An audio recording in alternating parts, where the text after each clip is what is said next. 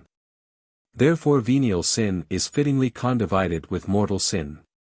I answer that, certain terms do not appear to be mutually opposed, if taken in their proper sense, whereas they are opposed if taken metaphorically, thus, to smile, is not opposed to, being dry. But if we speak of the smiling meadows when they are decked with flowers and fresh with green hues, this is opposed to drought. In like manner, if mortal be taken literally as referring to the death of the body, it does not imply opposition to venial, nor belong to the same genus. But if mortal be taken metaphorically, as applied to sin, it is opposed to that which is venial. For sin, being a sickness of the soul, as stated above, 71 quetzales, 1, add 3, 72 quetzales, 5, 74 quetzales, a. 9, add 2, is said to be mortal by comparison with a disease, which is said to be mortal, through causing an irreparable defect consisting in the corruption of a principle, as stated above, 72 quetzales, 5. Now the principle of the spiritual life, which is a life in accord with virtue, is the order to the last end, as stated above, 72 quetzales, 5, 87 quetzales, a. 3. And if this order be corrupted, it cannot be repaired by any intrinsic principle, but by the power of God alone, as stated above, 87 quetzales, a.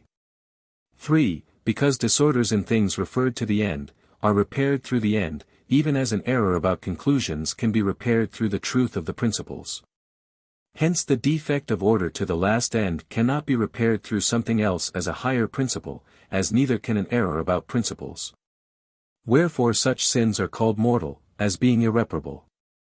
On the other hand, sins which imply a disorder in things referred to the end, the order to the end itself being preserved, are reparable.